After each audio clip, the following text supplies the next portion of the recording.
Sabbath, everyone. Happy Sabbath, everyone. Welcome to our divine service. Our first song will be Live Divine. Number 191.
Good morning and happy Sabbath, Church. I am here to do the second and final reading for our membership transfer. So, the transfer of membership of Brother Jeremiah Kadungog from San Juan Center SDA Church to Oxford International. This is the second and final reading. I would like to put the transfer of membership to the church to accept it by vote. But before that, can I ask Brother Jeremiah to stand up? Brother Jeremiah is one of our Pathfinder Assistant Directors and an active member of the Oxford Church, Oxford International Church. So he's moved his membership to us from the SDA Church in the Philippines. So, church members who are in favor of Brother Jeremiah's membership to be transferred to Oxford International, show by raise of hands. Thank you. Thank you. Can we say a big amen to that? Amen. Yes, so we have Brother Jeremiah Kadungog into Oxford International SDA Church membership. Thank you very much.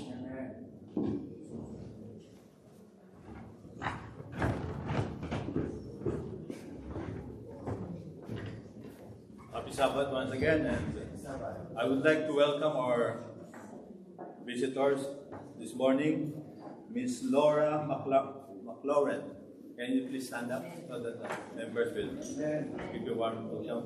Thank you. And we would like to welcome our regular visitors, our regular members, and all the people, all the brethren who's watching online.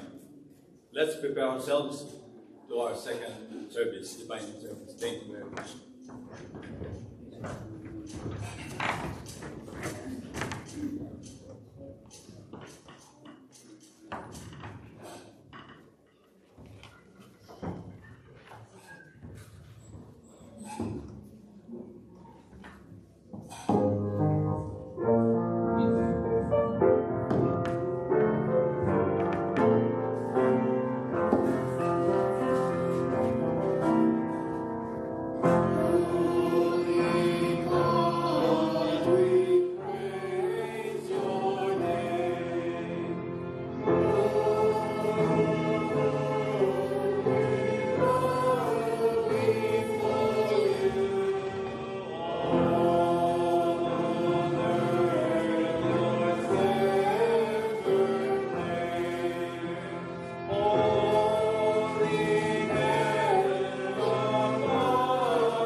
Opening song, let's sing Take My Life and Let It Be, page 330, 330.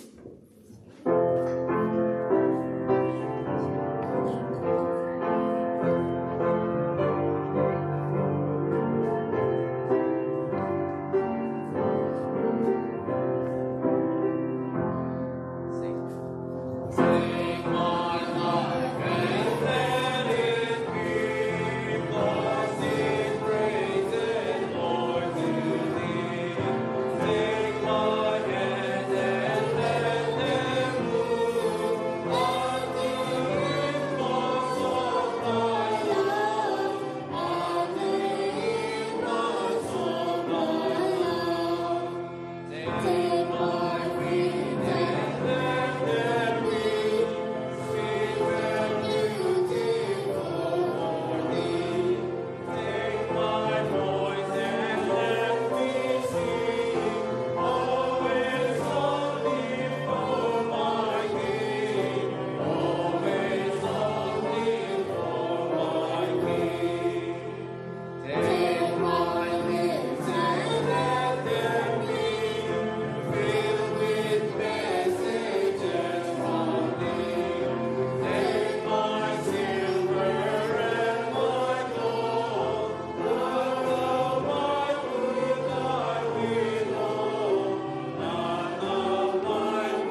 Dear Lord, we are very thankful for this special Sabbath day wherein we could gather together. Our prayer is that may you take our will, take our hands, take our feet, take our voice, take our heart, and take everything that we have and consecrate it unto thee. This we pray in Jesus' name. Amen.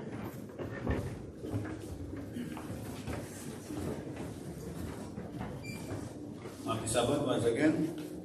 We would like to thank all the participants this morning. Our pianist is Sister Menji. Our violinist is Sister Aika, Sister Nori, Brother Ethan, Brother Seth, and Brother Caleb. Our serving deacons this morning is Brother Nari and Brother Mark. I would like to introduce our platform party this morning. Our scripture reading will be rendered to us by Brother Panch Maglonso. Our pastoral prayer is Brother Gerald Enon. And our tithes and offering is Sister Melody Maglonso. The message that will be given to us today is of Sister Kendra Maglonso Arienda. And the title of her message is Wholeness in Brokenness. If you bring your own Bible, can you please mark it on Romans 12, 1-2, our scripture reading.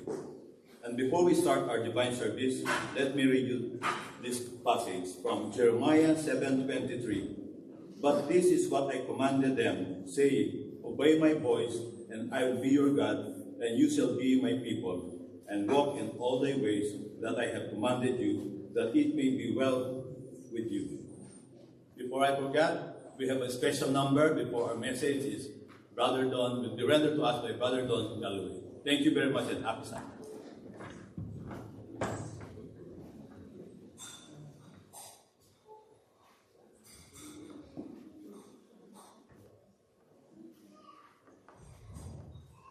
On March 23rd, 2021, the 400-meter freighter Ever Given got stuck in the banks of the Suez Canal, blocking the passage of all ships trying to cross the canal. The Ever Given incident had major consequences, as 10% of international maritime trade passes through this route.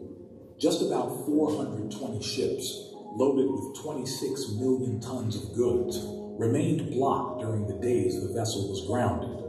Losses exceeded $38.4 billion, approximately $400 million an hour. A similar problem may happen when our giving channel is clogged by unfaithfulness or distrust. In other cases, even well-intentioned people who love God's work may obstruct their giving channel by frequently giving their whole offerings to specific projects of their interest. In this way, they inadvertently cripple other branches of the work that are equally important, or even more important, in Jesus' missionary master plan. On December 25th, 1865, Ellen G. White was given a vision in which she saw that the health reform was a great enterprise, closely connected with the present truth. She also saw that Adventists should have an institution where the sick could be treated for their diseases and also learn how to take care of themselves so as to prevent sickness. After a massive campaign was launched, both poor and rich church members contributed significant amounts to support the advancement of the Health Institute in Battle Creek. However, surprisingly, Ellen G. White cautioned them that despite their good intentions, this action was misguided. She warned that they were, so to say, obstructing their giving channels. But how?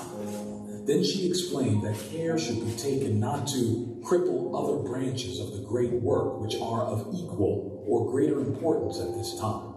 When people give all their offerings only to specific destinations of their preference, they restrict the influence of their offerings and disable themselves from doing as much in other directions as they should otherwise do, said Ellen G. White.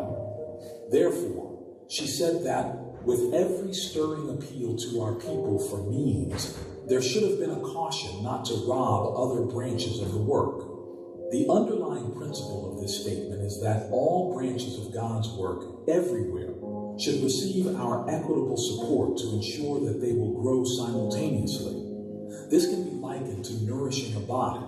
When it receives proper nourishment, all its parts thrive at the same time. Following this principle, which is aligned with Jesus' commission in Acts 1:8, the Adventist Church voted in 2002 for the combined offering plan. This plan proposes that all unassigned offerings should be equitably distributed locally, regionally, and internationally, supporting all segments of God's work. When distributing our offerings, let us keep our giving channel unblocked, providing regular and equitable support simultaneously to all missionary endeavors in all places. May we put our desires last and God first.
Let's all pray.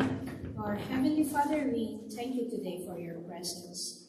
We are also grateful for the abundance of blessings and provisions you have continually provided to us each day and each time when we're in need, Lord.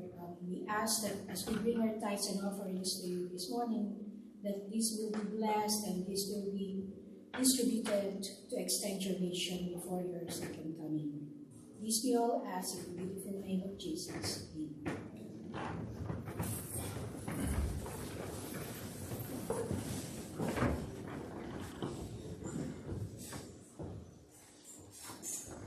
Okay, Sabbath Church. The scripture reading is going to be taken from Romans 12, 1 to 2. I'm reading from the New King James Version. I beseech you, therefore, brethren, by the mercies of God, that you present your bodies a living sacrifice, holy, acceptable to God, which is your reasonable service. And do not be conformed to this world, and be transformed by the renewing of your mind, that you may prove what is that good and acceptable and perfect will of God. Those who are able, please kneel down.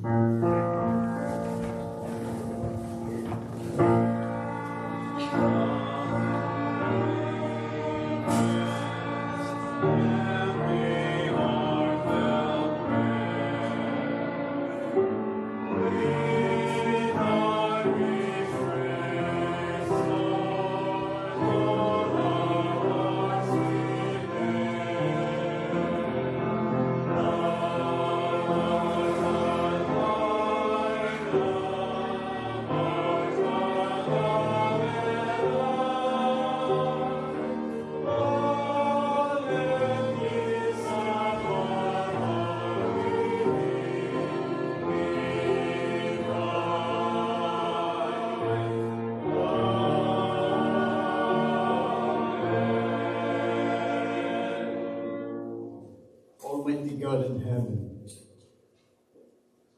most worthy to praise, within holy throne of mercy, we meditate your love and feeling love. Like your name, we praises you all over universe.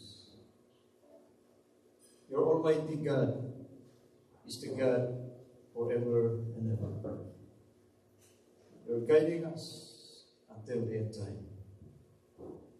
So, Father, thank you so much for your goodness to us. Thank you for the gift of life that's sustaining us at this very moment. That we're able to fellowship one another and to praise your holy name and to worship you in spirit and truth. Father, help us to be more faithful and fruitful as a disciples. Help us to our Bible studies, especially the youth. Help us, dear Lord, to our faith, which is growing until the end time. Help us, our carers, that they will be more united, because in unity there is power and blessings. So, Father, be your Holy Spirit, be with us always. And we are appealing in your holy throne of mercy, being a sinfulness in front of you. We ask forgiveness of our sins, as we forgive those who sin against us. That the message we receive to our speaker, Sister Kendra, have space in our heart and minds and molds it. That we be able to guide us until the end time. So, Father, we, the Holy Spirit, and the fruit of the Holy Spirit, be with us and reflect in us, so that we can share it to the people around us. So, Father, help us as always, as we continue our journey in that beautiful place. So, Father, thank you so much for blessed assurance and promises that all these things we ask in the name of Jesus Christ our Lord, that we've been longing for so long. Amen.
The song I'm going to sing is a rhetorical song.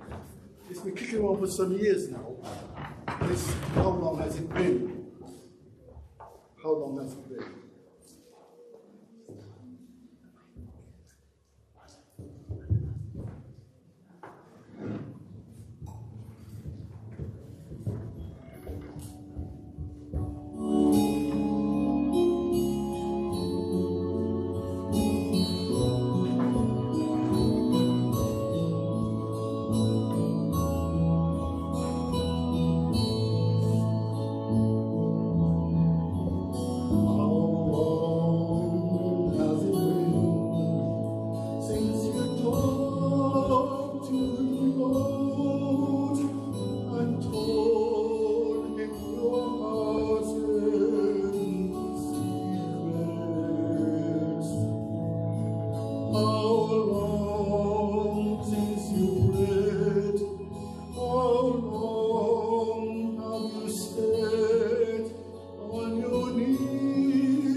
Thank you, Brother Don, for sharing that beautiful and wonderful talent in singing. And we are always blessed to hear you sing. And it's clear that when you share your talents, God multiplies it more than tenfold.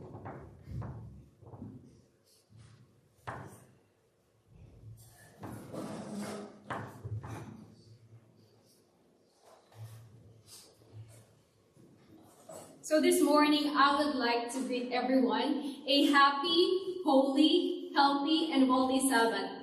Amen. All right. Can you repeat and greet each other a happy, healthy, holy Sabbath? Let's go. Happy, holy, healthy, and wealthy Sabbath. Thank you.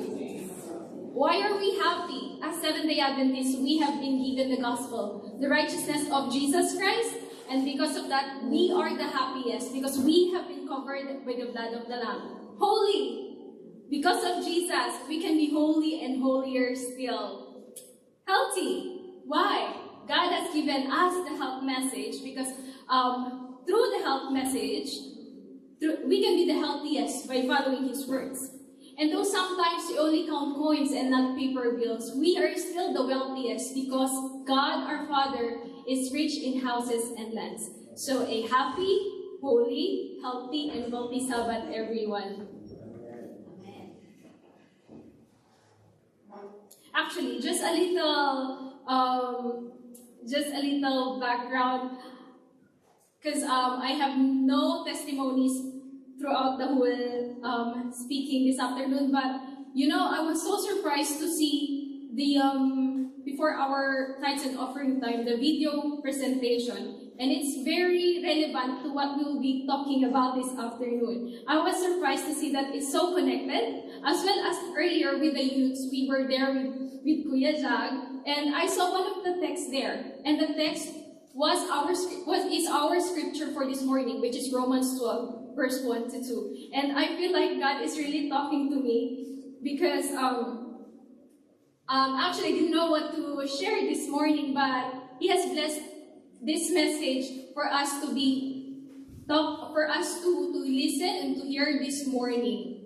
So when we hear about Seventh-day Adventists, like for people who have friends who are SDAs, for people who know some SDAs, or like friends or colleagues or co-workers, what do you think comes to their mind when they hear about us, when they hear about the Seventh-day Adventists? Vegetarian, yeah, we don't eat pork. We kind of like shy away from the seafoods. What else? Sabbath, yeah. Well, actually, I was checking some surveys about it. Some people think that most of the Adventists work in either teaching, like they are teachers, or in the healthcare field. And of course, we have a lots of schools. We have more than 700 clinics. Systems. To answer that, we will have to go look at our scripture reading this morning. But before that, did you know that Paul, not the bakery, not the ones that is across Carfax that sells sweets and delicious stuff, but Apostle Paul. So Paul's letter, if you will read his letter, he has written a lot in the New Testament. But we will just focus on Romans. So, when you go to Romans 1 to 11, it talks about more on the theology side and theological advices, like righteousness by faith, sanctification, justification. But, of course, I don't think I can share that with you this morning. So, what we're going to do is we're going to dwell on Romans 12, which talks more on the practical advices about those things. So not on the theological lecture thing, but more on how are we going to apply it in our lives. So going to the scripture this morning, it says, I beseech you therefore, brethren, by the mercies of God, that ye present your bodies a living sacrifice, holy, acceptable to God, which is your reasonable service. And do not be conformed to this world, but be transformed by the renewing of your mind, that you may prove what is that good and acceptable, perfect will of God. Paul emphasizes here that our bodies, is it our own? No, it will never be our own. Our bodies have been given to us. So he invites the church to respond to the overwhelming mercies of God, as you can see from that text. So by presenting our bodies as a living sacrifice to God, those who stand in awe of God's mercies, and those who see that God is presenting His Son, Jesus Christ, for sacrifice, we are also moved to present our bodies as a living sacrifice. But not just that, but we should also be ready for service. And to make things clear, because we can see here body and mind, brothers and sisters, there's this huge theological, there's this huge philosophical problem. People ask, what's the connection between our body and our mind?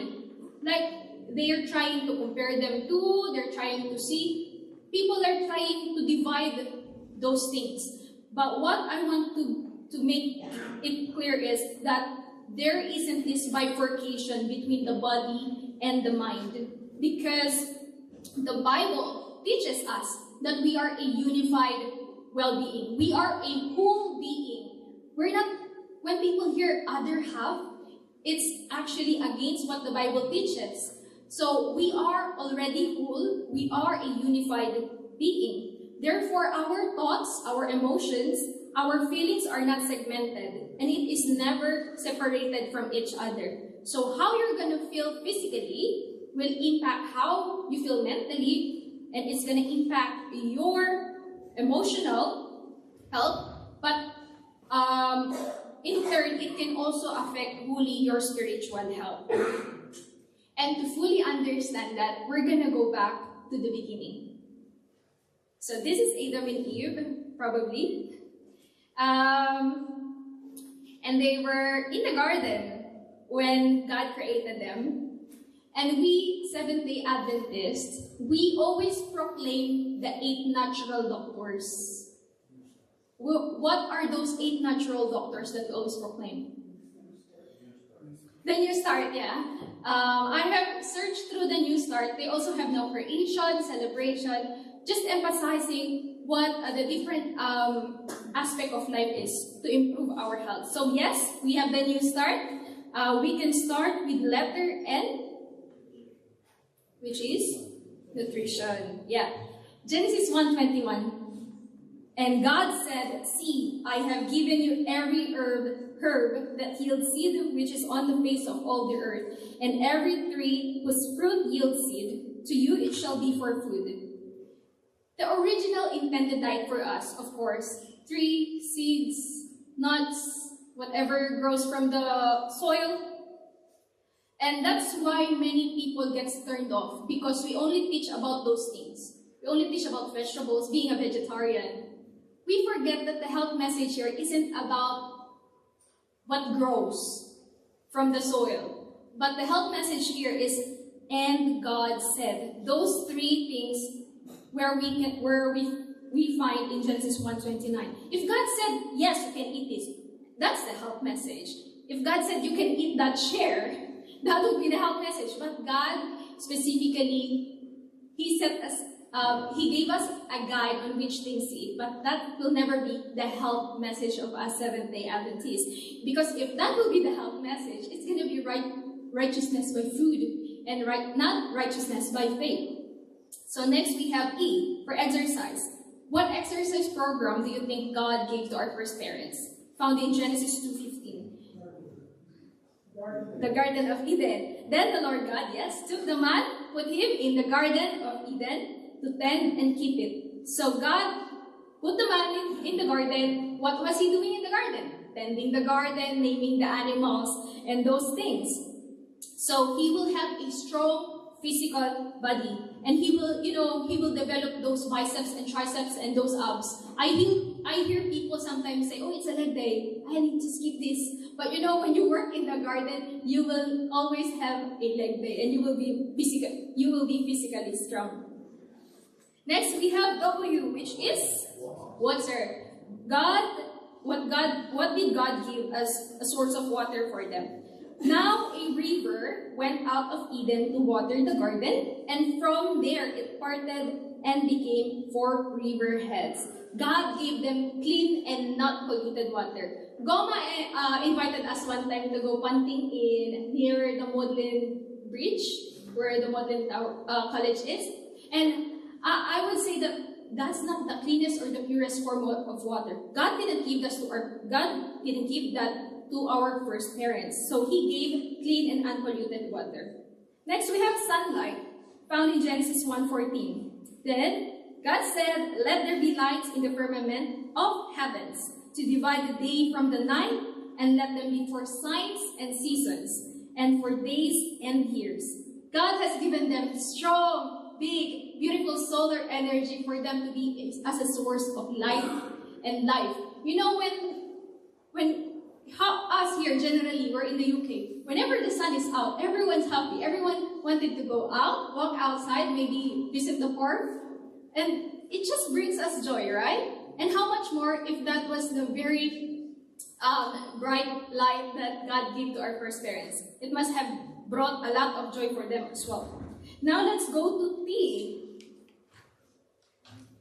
which is temperance. That's right. And the Lord God commanded the man, saying, of every tree of the garden you may freely eat, but of the tree of the knowledge of good and evil you shall not eat. For in the day that you eat of it, you shall surely die. Actually, you can be, I can go to the buffet and just eat everything, right?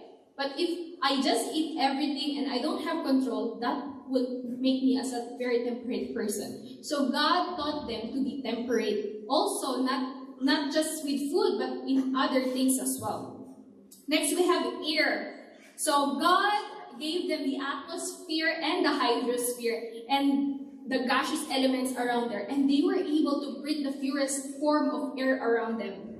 Next, we have a rest. Genesis 2 verse 3. Then God blessed the seventh day and sanctified it, because in it he rested from all his work which God had created and made. Simple. On the seventh day, he blessed the seventh day, he sanctified the seventh day, and he rested on the seventh day. What more could I add to that? And lastly, we have trust in God. Trust in God. Friends, this is the new start. The new start that God gave to our first parents. And he provided them with a beautiful environment. He gave them wholesome foods. He gave them the garden for them to tend, for them to take care of the animals. And because of that, they were able to engage in physical activity and mental stimulation. And they enjoyed a deep, meaningful relationship with God and with each other.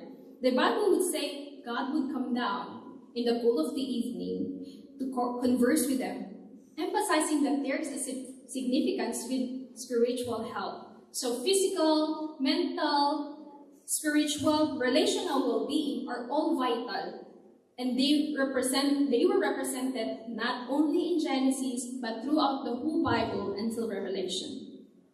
If we go forward to Luke 2:52, and Jesus increased in wisdom, in stature, and in favor with God and man. So the body, the mind, and the spirit is a holistic experience for Jesus. And for Jesus, and for God who created it in the garden, is now experiencing it himself as he grows into those areas. And he also said that I have come that they may have life. And what is that life? It's an abundant life. 1 Corinthians 10:31, therefore, whether you eat or drink, or whatever you do, do all to the glory of God. Our health isn't just about eating or drinking, but it is whatever we do. How we rest, how we exercise, how we practice our faith, how we have fun, how we take care of the environment. All these things plays a big role in health. And then we would proceed to 3 John. This is the letter of John to Gaius. So he was greeting him and he was extending his regards. And it says, Beloved, I pray that you may prosper in all things and be in health, just as your soul prospers. Now, some of us were here last time when we saw this movie. Were you here? We kept on changing the screen. It was there and then they changed it there because you were trying to have the most, the better experience of watching and listening to this movie. This was about the history, how our church started, how it was organized. And I have a question. Do you remember who Joseph Bates was? Is he in the picture?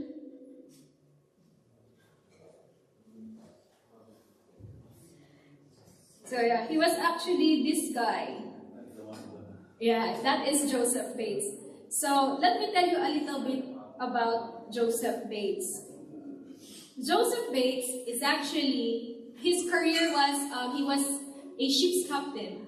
Probably because of that, he was rich.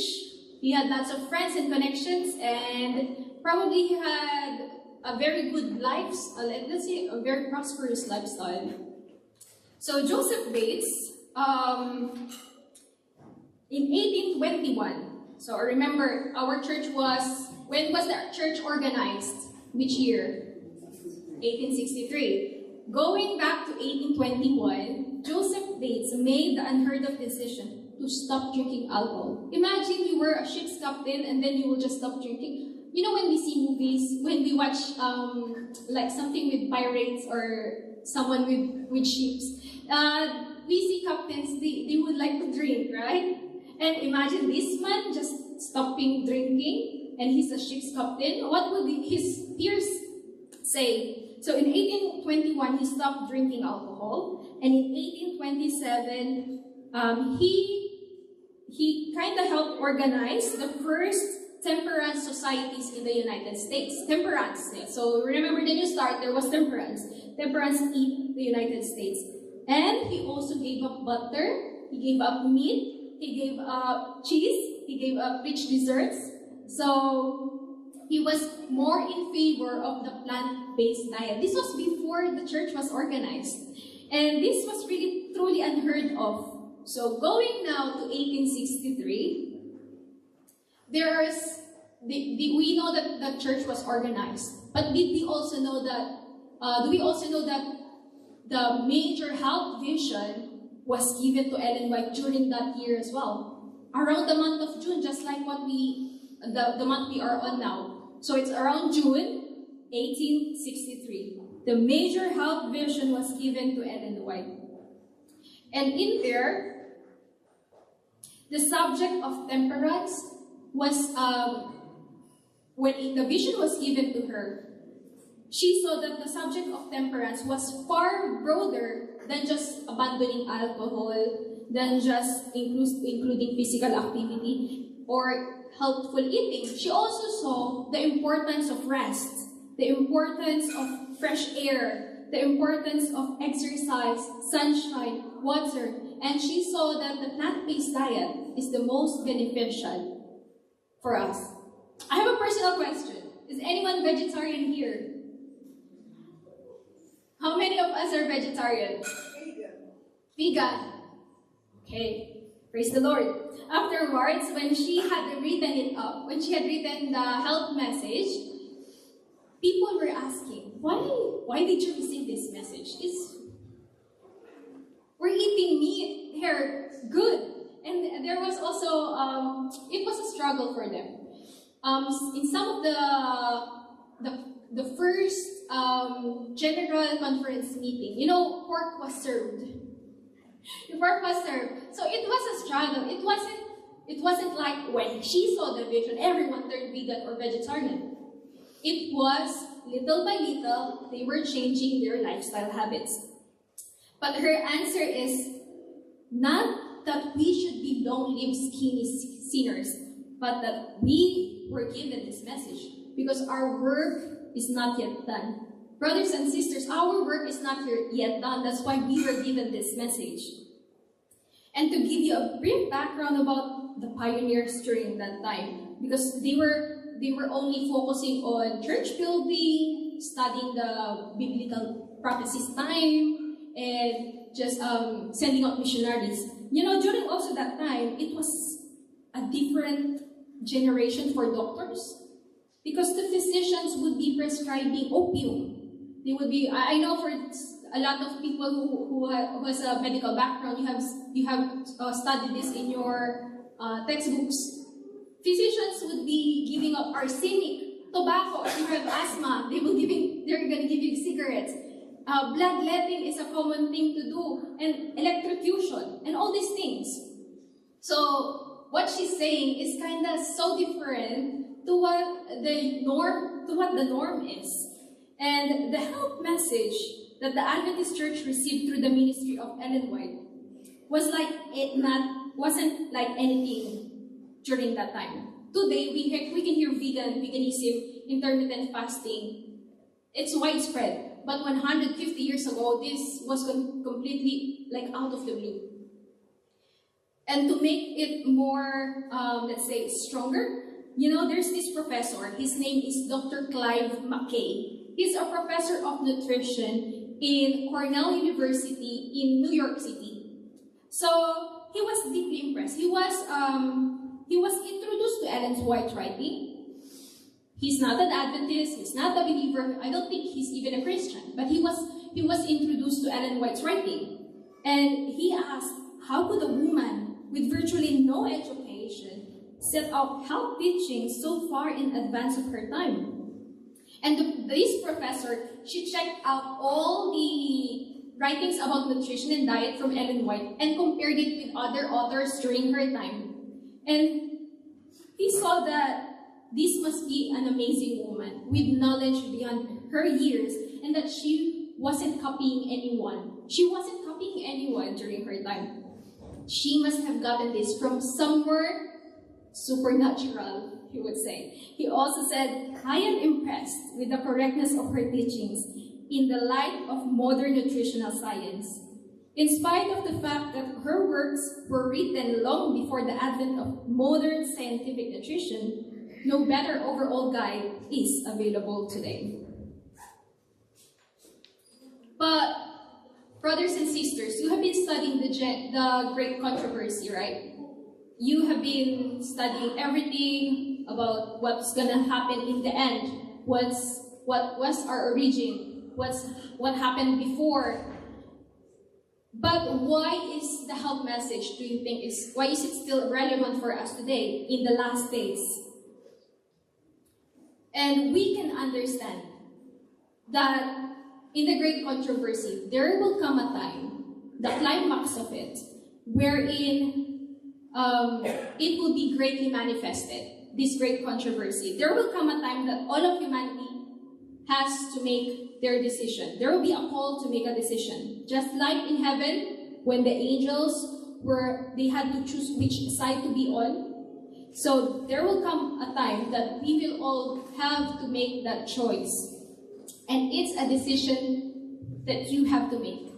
No one pushing you at all into any sides, but you have to make it yourself. Now, our physical health has a huge implication on our ability to make the right choice. The importance of prioritizing our health for the sake of our spiritual health is very significant, not just personally, but also for our faith. So, these things that I am sharing with you today, it's about saying yes to God every day, and not just once a week, not just 1 out of 7 when we're here in church, when we heard a sermon, not just saying to God during that specific time, but during every single day, every moment that we have. And another example is I said yes to God today, but comparing it with you eating 3 times a day, that is just not as strong as a conviction, right? If you're only saying yes to God once a week. And also, God wants to teach us a lifestyle, health habits, that it would train us to say yes to Jesus more and more, and that we can see the benefits out of it. So we feel good and better. So the essence of Christianity is all about saying yes to God. Not once, not twice, not 3 times in a week, but like every single day and every moment that we have. You know, Abraham, he's a huge father of faith, right?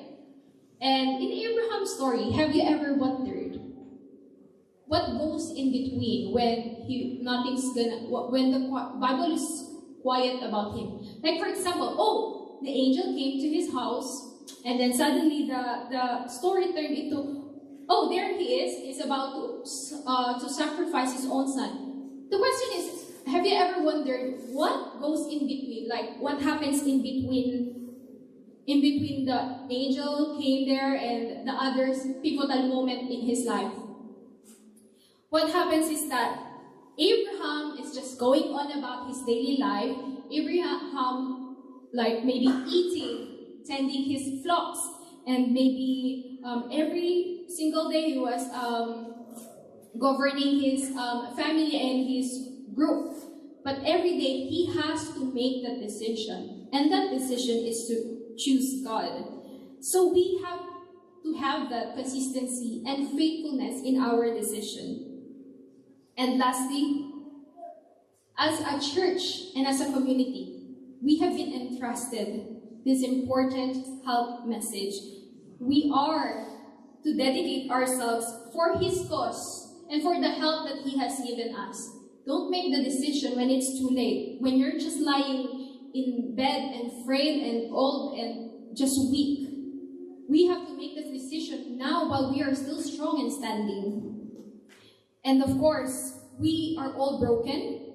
We are all messed up. We are all beaten up by sin. No one is really perfect. We make mistakes, but the health message wants to teach us that even if we are broken, God is whole, and we can find wholeness in Him. The health message of the Seventh-day Adventist Church focuses on the holistic well-being of our mental, our physical, our spiritual, and our relational health. It is given so that we could experience the fullness and the wholeness of life despite our inherent brokenness. This is my prayer this morning. Amen.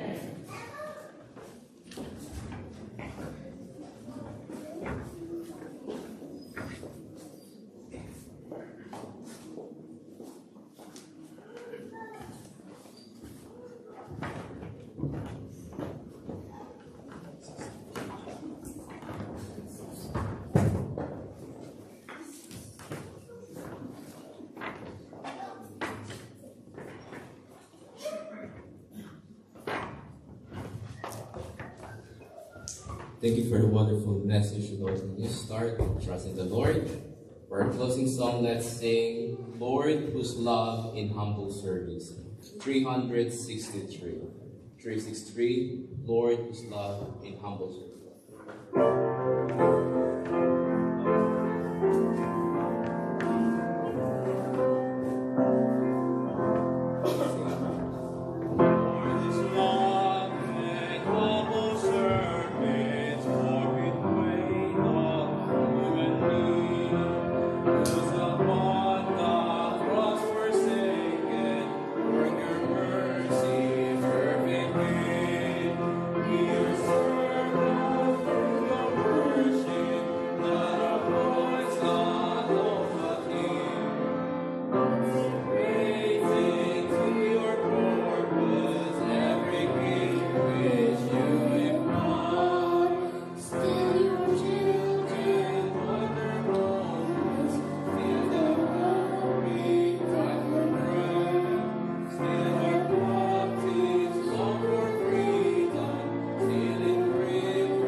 Let's pray.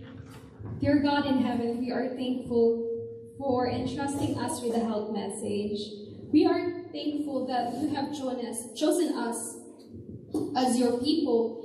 And Lord, we lack so many things. We lack the focus that we should have with you. But we pray that may you strengthen our faith and help us, Lord, to be always convicted to your truth and to follow you wherever we go. We pray and ask all these things in the loving name of Jesus. Amen.